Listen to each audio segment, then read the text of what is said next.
Assalamualaikum dan selamat sejahtera. Kali ini PKTV SMK Paka membawakan kepada anda liputan seminar Move the Heart Empower Asa, latihan Akademi Empower Asa Dungun. Untuk pengetahuan semua, program ini melibatkan 8 buah sekolah terpilih dalam daerah Dungun dan hari ini kita bertuah menyertai seminar akademik yang dianjurkan oleh pihak Asa. Jika kita lihat suasana di belakang saya ini, para ibu bapa, guru-guru dan pelajar itu bersemangat dan tekun sekali mengikuti seminar pada hari ini. Seminar hari ini juga akan dirasmikan oleh Yang Berbahagia Datuk Haji Din bin Adam, Pegawai Pembangunan Parlimen Dungun.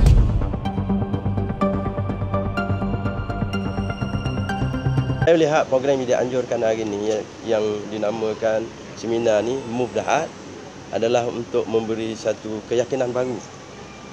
Seminar untuk memberi keyakinan baru pada pelajar-pelajar terutamanya yang kumpulan menengah ni untuk dicapai cipta kejayaan juga untuk masa depan ni. Jadi satu benda yang memberi, insya-Allah akan memberi nilai dan juga makna yang besarlah kepada pelajar-pelajar sekolah. Apakah peranan UNIZA di dalam pembangunan sekolah-sekolah daerah Dungun? UNIZA ni adalah sebagai sebuah universiti. Sudah tentunya dengan adanya peranan yang digerakkan oleh pihak universiti akan memberi rangsangan dan keyakinan kepada pelajar-pelajar yang berada terutamanya di sekolah menengah yang akan memberi satu harapan nanti.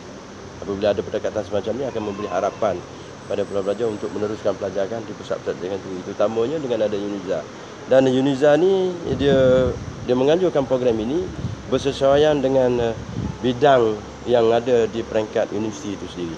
Jadi memang sesuai lah. Kita melihat penglibatan ibu bapa memberi impak positif kepada pelajaran anak-anak. Apakah pesanan pihak tuan kepada ibu bapa yang menonton saluran kita pada hari ini? Mana-mana pun, dalam apa-apa pun bidang, nak tengok kejayaan mesti ada sokongan dan dokongan semua pihak. Apatah lagi dengan sokongan yang diberi dalam bidang akademik diberi oleh ibu bapa. Saya memang ada pengalaman sebenarnya sekali. Dulu semasa saya menjadi exco kerajaan yang kita buat Formula Future untuk anak-anak dari sekolah rendah dan sekolah menengah yang menjadi juara dunia. Program itu disokong dan didokong oleh ibu bapa saya sepenuhnya. Ini berlaku di negara maju. Ada sokongan dan dokongan daripada ibu bapa, insya-Allah akan memberi tumpuan yang lebih ataupun rangsangan pada anak-anak. Begitu juga dalam bidang akademik. Kalau mak bapak datang, insya-Allah anak-anak akan memberi satu peranan yang lebih katanya lebih besar. Itu impak ni. Tidak dinafikan lagi, Empower Asa memberi sumbangan besar kepada pendidikan di negeri Terengganu. Apakah harapan pihak tuan bagi program-program pendidikan pada tahun ini? InsyaAllah lah nampak ECR, kalau orang kata aceh lah. Dia banyak dia bantu, dia aceh kata betul kan. Dia banyak dia aceh di mana-mana sebab sebenarnya sekalinya sebahagian daripada tanggungjawab dia panggil tanggungjawab korporat yang ada di bawah ECR untuk membantu dalam pembangunan. Hari ini tumpu kepada pembangunan yang berteraskan modal insan. Modal insan ni adalah berteraskan manusia. Manusia yang paling awal sekali adalah dalam bidang akademik. Akademik yang menentu hari ini adalah untuk akademik. Yang di peringkat lebih atas masyarakat di luar adalah dari bidang pekerjaan.